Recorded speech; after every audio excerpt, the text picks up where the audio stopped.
Hello. आइए आप math का डिस्कशन में देखिए। Railway group D set number 7। यहाँ पर ध्यान दीजिएगा। सेट नंबर 7 में ध्यान से देखिए। सेट नंबर 7 में ध्यान से देखिएगा। एक पेटी में 1 दर्जन शीशे का गिलास था। 1 दर्जन का मतलब होता 12। 12 को अगर गिलास है तो टूटने पर सही और टूटा हुआ का अनुपात वही होगा जिससे 12 कटेगा। जिस अनुपात के योग से 12 कटेगा वही आंसर होगा। देखिए यहां पर ये 3 2 5 है तो ये नहीं हो सकता। 4 और 2 6 हो सकता है, 1 और 5 हो सकता है। आपको पूछता कौन नहीं हो सकता है तो आंसर 1 लगा देना, क्योंकि इसका योग होता है 5 और 5 से 12 नहीं कटेगा, इसलिए रेशियो नहीं। आगे का ध्यान दीजिए। अगला ध्यान से देखना है। कहता है किसी कक्षा में 48 छात्रों का औसत अंक 45 है। कक्षा के लड़कों का औसत अंक 40 और लड़कियों का औसत अंक 50 है। आइए ध्यान से देखिए, एलिगेशन मेथड बनाते हैं। यहाँ पर बॉय है, यहाँ पर गर्ल है। कक्षा में लड़कों का औसत हमारा है 40 और लड़कियों का औसत अंक है 50 और टोटल का औसत अंक है 48। ऐसे घटाएंगे तो 8, ऐसे घटाएंगे तो 2, इसको काटेंगे तो 1:4। टोटल वैल्यू होगा 5। 5 का वैल्यू 50 तो 1 का वैल्यू हो जाएगा 10। अगर 1 का वैल्यू होगा 10 तो लड़कों लड़कियों का अनुपात क्या होगा? ये हो जाएगा 10 और ये हो जाएगा 40। काट दीजिए, 1:4 हो जाएगा। यहाँ पर टोटल लड़का और लड़की का संख्या है। कक्षा में 48 छात्रों का औसत अंक 45 है। अच्छा ये सॉरी ये 45 था, तो 45 जब होगा तो लड़का का औसत फिर से बना रहे हैं, ध्यान दीजिएगा। यहाँ पर बॉय है, यहाँ पर गर्ल है। ये हमारा हो गया था 40 और ये था हमारा 50 और सभी का औसत था 45। घटाइएगा तो बड़ा में छोटा घटा दीजिएगा। दोनों तरफ का तो रेशियो बराबर हो गया। दोनों तरफ का रेशियो बराबर हो गया 1:1। तो कहता लड़कों लड़कियों का अनुपात कितना होगा, तो बराबर हो गया। आंसर सी हो जाएगा। आगे का ध्यान देना है। कहता राम कली कुछ टॉफियां 1 रुपया में 2 के दर से खरीदा। देखिए सीपी किया 2 के भाव से और उन्हें 1 रुपया में 5 के भाव से बेचता है। अब देखिए ये इसको बोलते भाव का केस। भाव का केस में अगर एसपी बड़ा हो जाता है तो लॉस होता है। लॉस हमारा 3 का होता है। जितना का लॉस होता है उसको ऊपर एसपी पर निकालते हैं, गुना करते 100, 20 25 100, 60% का लॉस हो जाएगा। ये हमारा आंसर कौन हो जाएगा? 60% होगा। भाव के केस में लाभ या हानि हमेशा एसपी पर निकाला जाता है और दाम के केस में सीपी पर निकाला जाता है। आगे का ध्यान से देखिएगा। किसी उत्पाद पर जब वह फैक्ट्री से निकलता है उस वक्त उसको 8% का टैक्स लगाते हैं, पुनः उस पर 9% का टैक्स लगाते हैं।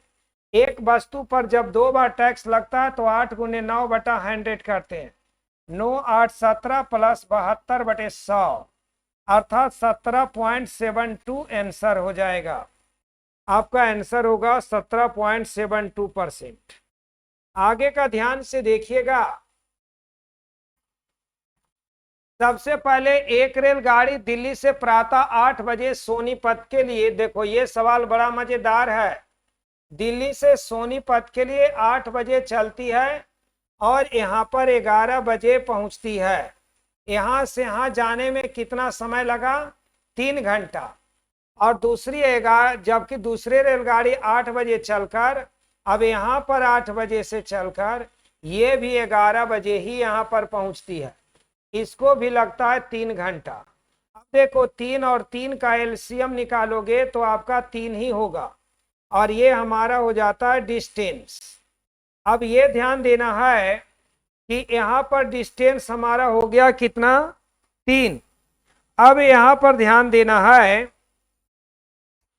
कि दिल्ली से सोनीपत और सोनीपत से दिल्ली, तो दिल्ली से सोनीपत के लिए हमारा 3 घंटा लगता है और इधर भी 3 घंटा लगता है, तो 3 से 3 में भागा देंगे तो 1 आएगा और 1 आएगा, ये हमारा हो जाता है वेलोसिटी। तो पूछता है कि बताइए समानांतर पटरी पर चल रही है दोनों रेलगाड़ी, बताइए दोनों रेलगाड़ियां, यहां पर देखिए सवाल छूटा हुआ है, बताइए कि दोनों रेलगाड़ियां एक दूसरे को कितने समय में पार करेगी। दोनों रेलगाड़ियां समानांतर पर पटरी पर चल रही है, तो एक दूसरे को कितने समय में पार करेगी, ये सवाल होना चाहिए, छूटा हुआ है, थोड़ा सा जोड़ दीजिएगा। तो यहां पर कहता है टाइम, टाइम बराबर होता है डिस्टेंस बटा वेलोसिटी। अब टाइम बराबर डिस्टेंस बटा वेलोसिटी, तो डिस्टेंस हमारा निकल गया 3 और वेलोसिटी 1 और 1 जुड़ करके 2, तो 1.5 घंटा लगेगा। जो 1.5 घंटा देखिए ऑप्शन में भी गड़बड़ी है, यहां पर होना है 1.1/2, ये नहीं होना चाहिए, 1.5 घंटा लगता है, 1.5 घंटा लिखिएगा, क्योंकि यहां पर 3/2 घंटा होना चाहिए, है ना। तो आपका यहां पर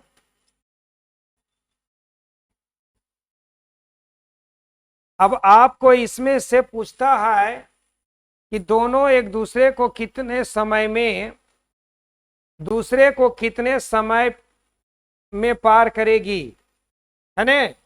तो अगर आपको रहे लिखल कितने बजे पार करेगी, समय तो आया 1.5 घंटा और बजे पूछे कितने बजे पार करेगी, कितने बजे पार करेगी, तो 8 बजे चलना शुरू हुआ था और उसमें 1.5 घंटा जोड़ दीजिएगा तो 9:30 बजे हो जाएगा। कितने बजे रहेगा तब आंसर ये होगा, समझ रहे ने। और घंटा पूछेगा तो 1.5 घंटा होगा, जो 1.5 यहां पर बना देना है, बात समझ गए।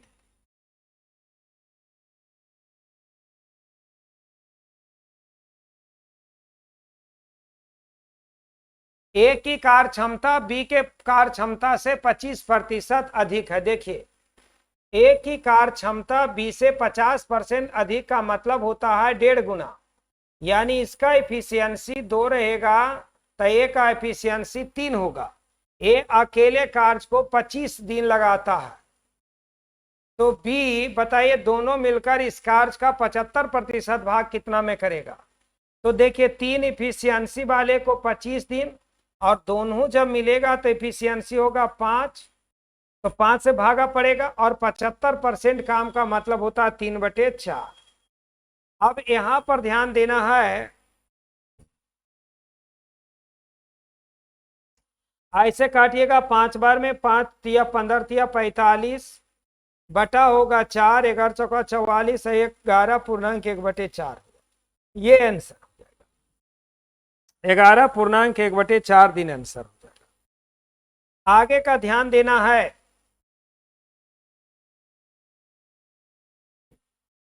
कहता है कोई धन 20% वार्षिक दर से 2 वर्ष के लिए चक्रवृद्धि ब्याज पर उधार दी जाती है, यदि वार्षिक के स्थान पर अर्धवार्षिक चक्रवृद्धि हो तो। अब देखो रेट हमारा है 20%, टाइम हमारा है 2 साल। अब यहां पर जैसे ये हाफ ईयरली होगा तो रेट हमारा 10% होगा, टाइम हमारा 4 साल में बदले। और ये चक्रवृद्धि ब्याज है, तो चक्रवृद्धि ब्याज में हमारा रेट 10%, टाइम 4 साल, CI 46.41% होता भाई। कैसे होता है ये आप पढ़े हैं तो आप जानिए, क्योंकि इतना होता है, ये 2 साल में बदल जाता है। 2+2 में इसको लिखते हैं 21 + 21 + 21 × 21/100 के रूप में, ऐसे लिखते हैं। अब आगे का ध्यान दिया जाए तो पूछता है चक्रवृद्धि ब्याज कितना होगा। धार दी जाती यदि ब्याज वार्षिक के स्थान पर चक्रवृद्धि हो तो, यहां और सवाल छूटा हुआ। तो CI का अंतर 482 है, तो मूलधन ज्ञात करें। ये सवाल होना चाहिए। तो मूलधन ज्ञात करें। आइए ध्यान दिया जाए कि रेट अगर साधारण इसके अनुसार से करेंगे तो 44% होगा, और अगर हाफ ईयरली हो जाएगा तो 46.41 होगा। तो अंतर हमारा हुआ 2.41, लेकिन अंतर हमको 482 रुपया दिया। 100% का वैल्यू निकालने के लिए 482/2.41 इंटू 100, दशमलव के कारण 2 जीरो बैठा देंगे, इसे 2 बार में काटेंगे, 2 पर का 0 हो जाएगा, 20,000 आंसर होगा पूरा। देखिए कहा ने कि रेट हमारा 20% है, टाइम 2 साल, तो चक्रवृद्धि ब्याज होता है 2 साल के लिए 20 दूनी 40 और प्लस R/10 का स्क्वायर %, तो 2 रुपया और बढ़ जाएगा तो 44% होगा। और यदि वह अर्धवार्षिक होगा तो रेट आधा हो जाएगा, टाइम 4 हो जाएगा। तो 4 साल के लिए 10% के दर से CI होता है 46.41%।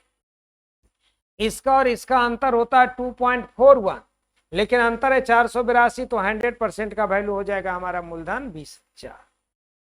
आगे का ध्यान दिया जाए।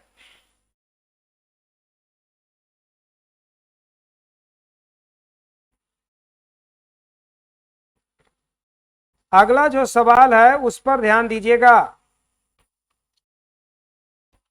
कहता है यदि बिंदु A x-3 और B 2 और 5 से होकर जाने वाली रेखा का झुकाव का मतलब होता है ढाल होता है यम, 135 डिग्री है, तो यक्स का मान क्या होगा? देखिए ये हमारा होता है x1, ये होता है y1, ये होता है हमारा x2 और ये हमारा हो जाता है y2। तो यम बराबर एक फॉर्मूला होता है, यम बराबर लिखना है tan अल्फा है ने बराबर होता है y2 माइनस y1 बटा x2 माइनस x1। तो यहां पर tan थीटा का मान है tan 135 डिग्री, y2 का मान हमारा 5 माइनस 3 और x2 का मान हमारा 2 माइनस x1 x है। 135 डिग्री का मान हमारा 1 -1 होता है। यहां पर ध्यान देना है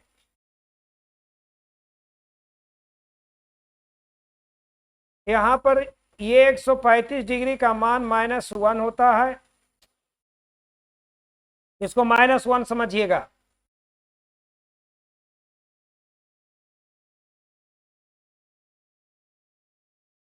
ये -1 है, और 5 - 3 बराबर होगा 8, अब बटा 2 माइनस होगा यक्स। तो यहां पर इसको गुना कर दीजिएगा, 2 प्लस यक्स हो जाएगा, बराबर हमारा कितना हो जाएगा? यहां आएगा गुना -2 प्लस यक्स बराबर 8, तो यक्स बराबर 8 + 2 बराबर कितना हो जाएगा? 10। यही आपको पूछ रहा था कि यक्स का मान क्या होगा, यानी यहाँ जो यक्स है x1, इसका मान क्या होगा। ये फॉर्मूला होता है ढाल निकालने का, इसको याद रखना पड़ेगा, कोऑर्डिनेट का सवाल है। आगे का ध्यान से देखिएगा।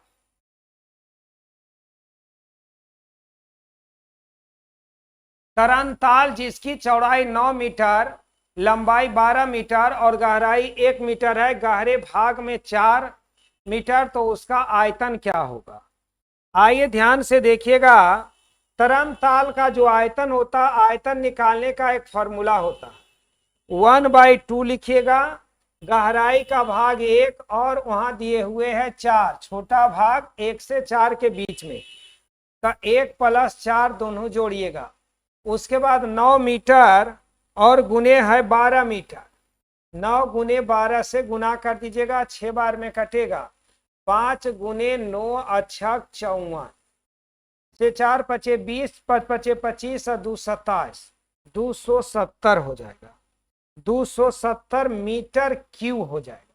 मीटर के ऊपर पावर क्यू लगाना है। ये 270 मीटर क्यूब होगा। ये होता है तरन ताल का आयतन निकालने का फॉर्मूला, क्योंकि तरन ताल की गहराई जो होती है, आपको इस तरह से, जैसे आप कोई नदी तालाब में घुसते हैं तो जैसे जैसे घुसते हैं नीचे जाते तो क्या होता, गहराई हो जाता। तो पहले था 1 मीटर से शुरू हुआ और 4 मीटर तक गया, तो 1 और 4 ये दोनों क्या होता है, जुड़ जाता और लंबाई गुने चौड़ाई से गुना। आगे का ध्यान दीजिएगा।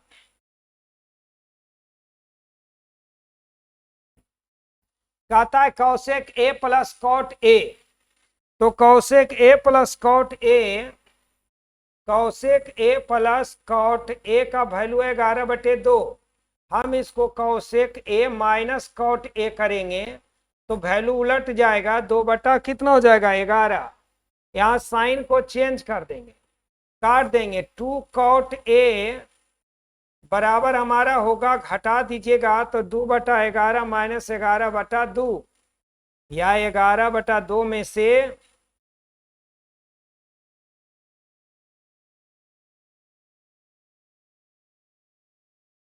11/2 में से 2/11 को घटाएंगे, घर घर है कैल से 121 माइनस 4, तो 17 3 20 117, अब बटा हो जाएगा 22। अब यहाँ पर ध्यान देना है कि 2 कॉट ए बराबर हुआ इतना, तो कॉट ए बराबर होगा, यहाँ हो जाएगा कितना, 117/44, 117/44 हो जाएगा। अब ये ध्यान देना कि कॉट ए का मान इतना होता है तो tan का मान कितना होता है, उलट जाता है, 44 बटा हो जाएगा 117, 44/117। सब सवालवा का उल्टा होल है कैसे भाई, 44/17 117 होना चाहिए, यहाँ पर 1 बना दीजिएगा, 117, 44/117 आंसर। बात समझ में आ रहा है। आगे का ध्यान से देखिए, एक बर्तन में ए तथा बी द्रवों का मिश्रण 4 और 1 के अनुपात में है। यदि उस मिश्रण में 10 लीटर निकालकर उसके स्थान पर उतना ही मात्रा में द्रव बी को मिला दिया जाता है, तब मिश्रण का अनुपात 2:3 हो जाता है। उस बर्तन के आरंभिक मिश्रण में द्रव ए की मात्रा कितना है। देखिए इसके लिए आपको बताते हैं, फॉर्मूला है ए और बी का जो रेशियो है वह 4:1 कितना है, 1 है, 4:1 है। जब 10 लीटर मिला करके निकालता और उसके स्थान पर उतना ही द्रव भी मिलाता है तो रेशियो 2:3 हो जाता है। अब यहाँ पर ध्यान देना, मान लीजिए मात्रा यक्स है, यक्स में से 10 लीटर निकालता है, तो पहला हमारा है 4/5 करेंगे, दूसरी बार हमारा है 2 और 2 बटा कितना करेंगे, 5 करेंगे, और इसकी मात्रा हमारा है कितना, x। तो यहाँ पर बराबर का चिन्ह,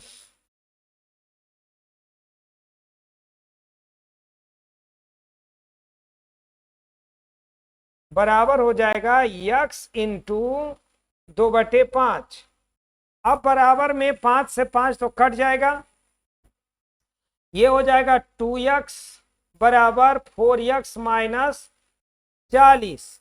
4x में से 2x जाएगा तो 2x बराबर हो जाएगा 40, तो x बराबर हमारा कितना हो जाएगा, 20। तो x बराबर हमारा 20, a की मात्रा हो जाएगा हमारा कितना, 20। आगे का ध्यान दिया जाए। दो रेखाखंड PQ तथा RS एक दूसरे को x पर काटती है।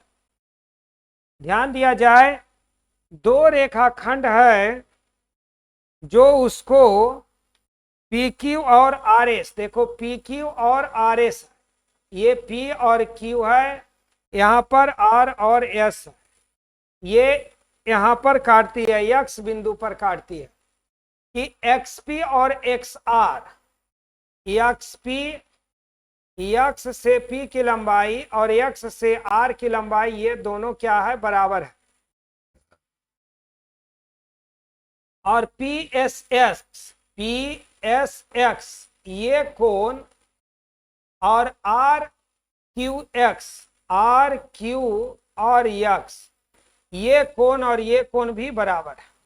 अगर ये कोण और ये कोण बराबर हैं तो ये भुजा और ये भुजा भी क्या हो जाएगा, बराबर हो जाएगा। पी एस बराबर हो जाएगा, पी एस बराबर हो जाएगा आर क्यू का, पी एस बराबर हो जाएगा आर क्यू का। तो पी एस और आर क्यू दोनों बराबर, क्योंकि यहां से यहां अगर बराबर है तो ये और ये भी बराबर होगा, तो ये लाइन और ये लाइन भी बराबर, क्योंकि ये कोण और ये कोण बराबर। पी एस और आर क्यू बराबर हो जाएंगे। ऑप्शन नंबर आपका हो जाएगा बी।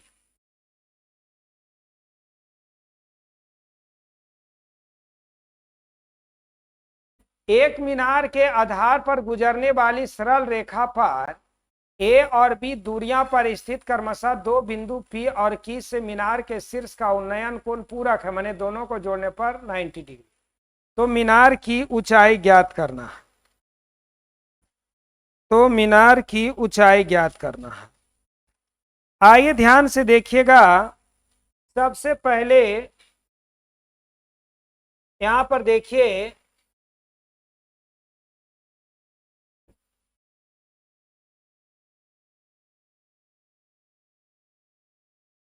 यहां पर ए बी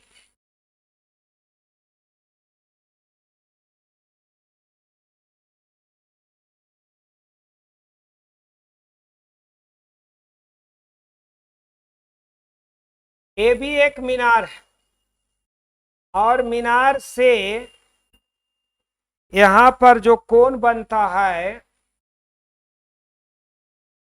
यहां पर ए दूरी है यहां तक का और यहां से यहां तक का दूरी हमारा बी है। ये ए और बी है, ये पी है और ये क्यू है।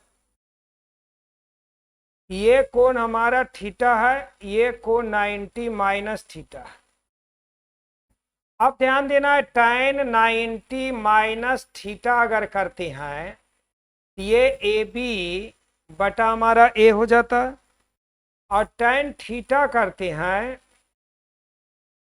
तो हमारा ए बी तो रहेगा ही रहेगा और यहां से यहां की लंबाई बी हो जाएगा, क्योंकि यहां से यहां लंबाई बी हो गया।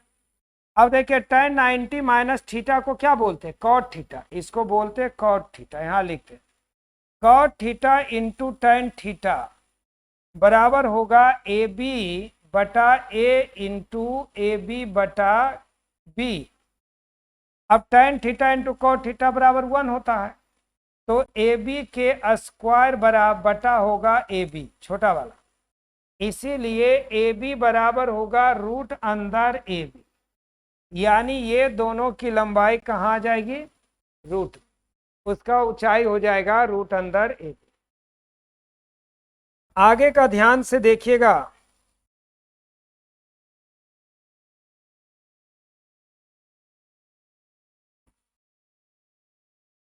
एक पॉलीगोन के अंतः कोणों का योग इसके बाएं कोणों के योग का 4 गुना।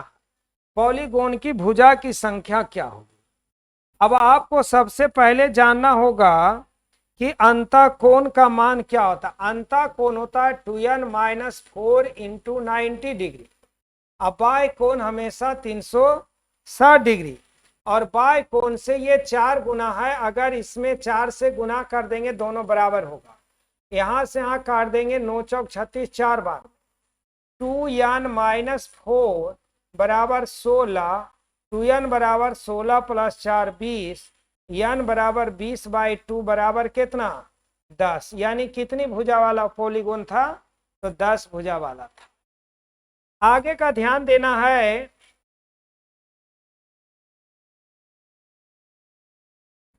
कहता है एक वस्तु के अंकित मूल्य तथा क्रय मूल्य का अनुपात, यहां पर एमपी और सीपी का जो रेशियो है 6:5, यदि 15% की छूट दी जाए तो लाभ क्या होगा। अब यहां पर ध्यान देना है कि सबसे पहले तो हमारा ये करना है कि अगर ये 5 है सीपी, तो सीपी को हमने मान लिया क्या 100 रुपये, और अंकित मूल्य हमने मान लेंगे कितना, अगर 5 का वैल्यू 100 तो 1 का वैल्यू 20, तो इसको 120। हमने उस वस्तु का दाम 120 रुपया रख लिया। अब हम 120 रुपया पर 15% का डिस्काउंट दे रहे हैं। तो 5 दूनी 10, 5 या 15, 6 दूनी 12, 18 रुपया का छूट दे रहे हैं। तो हमने दाम रखा 120, उसमें से 18 रुपया छूट दिया, तो बेचा कितना में, 102 में।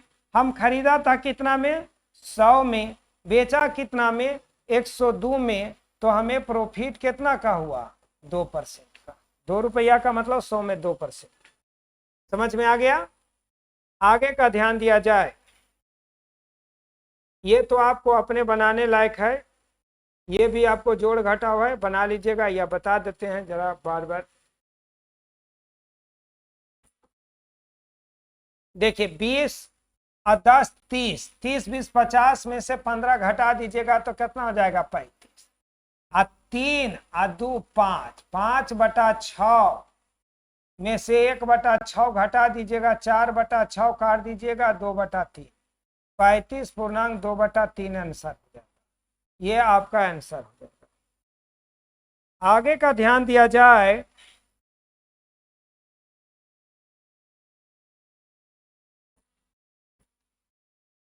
दो संख्याओं के मासा और लसा क्रमशः 44 और इतना है। पहली संख्या को 2 से भाग देने पर भागफल अगर 44 होता है, तो यहां से फर्स्ट नंबर आपको निकाल देंगे, 88 होगा। एलसीएम 264 है। एचसीएफ हमारा 44 है। सेकेंड नंबर निकालने का फॉर्मूला, एलसीएम गुना एचसीएफ बटा होगा फर्स्ट नंबर। एलसीएम हमारा हो गया 264, एचसीएफ हमारा हो गया 44, अब फर्स्ट नंबर हमारा 88, यहां से इसमें और 132, ये हमारा आंसर हो जाएगा। आगे का ध्यान दीजिएगा,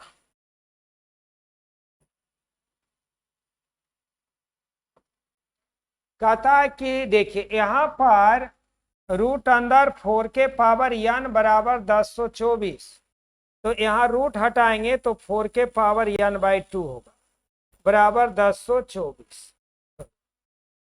1024 को भी आप 2 के बेस में ले जा सकते हैं।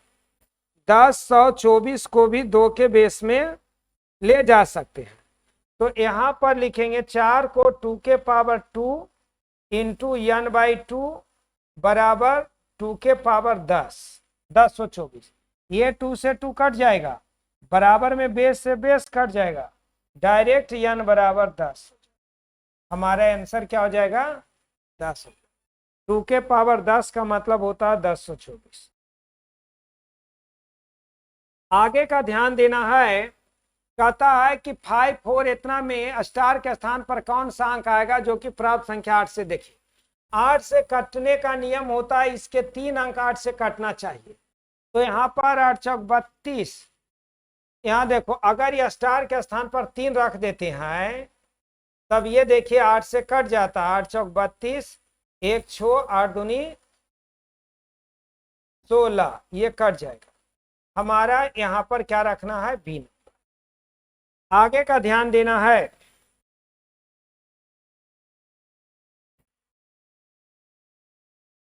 यहां पर ध्यान देना है, ये देखिए हटाइएगा तो 2, आइए हटाइएगा तो 4, और 4 2 6, 21 21 441, और रूट चढ़ा 21 4 25 और 2 कितना हो गया, 21 21 4 25 2 27। इसमें तो वो है ये नहीं। अच्छा यहाँ 3 है, ठीक है। यहाँ 3 रूट अंदर 27 होगा, तो 3 रूट अंदर 3 के पावर 3, ऐसे काट देंगे, आंसर 3 हो जाएगा। ये आंसर। आगे का ध्यान दिया जाए, ये सब जोड़ घटाव बना लेना,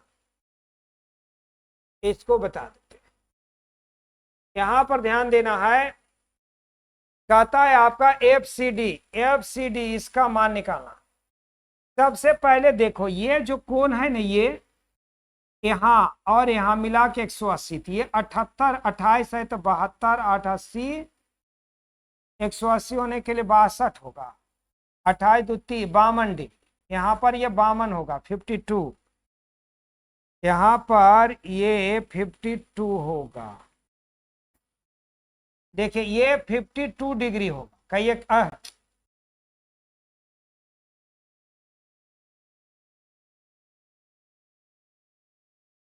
यहाँ पर ध्यान देना है, यहाँ देखिए 128, 28 2 30 और 50, ये और ये मिला के 180।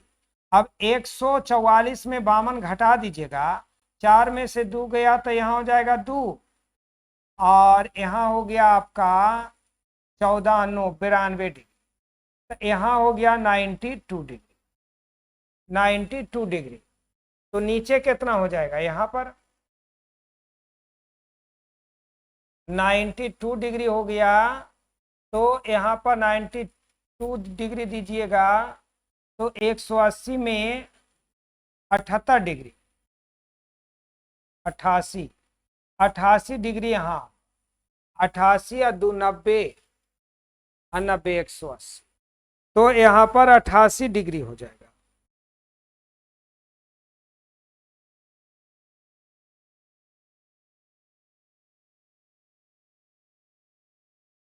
ध्यान दिया जाए, यहां पर आपको इसके बारे में नहीं पूछ रहा है, आपको यहां पर पूछ रहा है, देखिए इसके बारे में पूछ रहा है।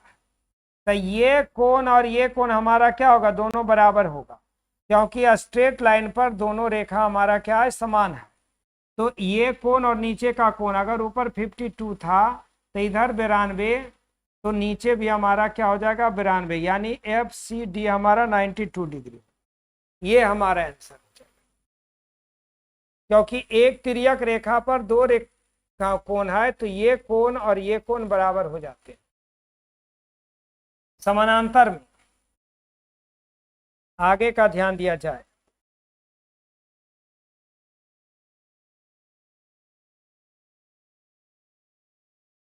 यहां पर कहता है कि 10% वार्षिक चक्रवृद्धि ब्याज एवं साधारण ब्याज का अंतर 31 रुपया।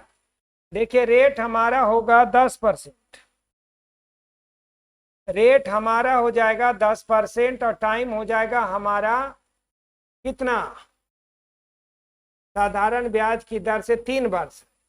तो SI हमारा होगा 30% और CI हमारा हो जाएगा 33.1%। अंतर हमारा हो जाएगा 3.1%, लेकिन अंतर है 31, तो 100% का वैल्यू 31/3.1 इंटू 100, दशमलव हटाने के लिए 10 से गुना, काट देंगे 1000 रुपया आंसर। ये आंसर हो जाएगा मूलधन। CI और SI का अंतर निकालने के लिए नहीं पढ़े तो पढ़िए, और पढ़े हुए तो तुरंत बनाइए। आगे का ध्यान दीजिए, कहता अगर दो संख्याओं का अनुपात 6 और 13 है, अब ध्यान देना है कि इसका एलसीएम निकालेंगे तो 78 होगा, लेकिन उसका एलसीएम दे रहा है 312। कै बार में कटेगा भाई, 4 बार। तो एक का वैल्यू, तो ये 13 चौका 52, एक संख्या 52 और एक संख्या 6 चौक 24, और दोनों को जोड़ देना है, तो 6 और 5 दूसरा 76 आंसर होगा। कहता दोनों संख्याओं का योगफल क्या होगा। अब आपको मैथ का भी समाप्त कर दिए हैं, अरे और अब आ गया जीएस का।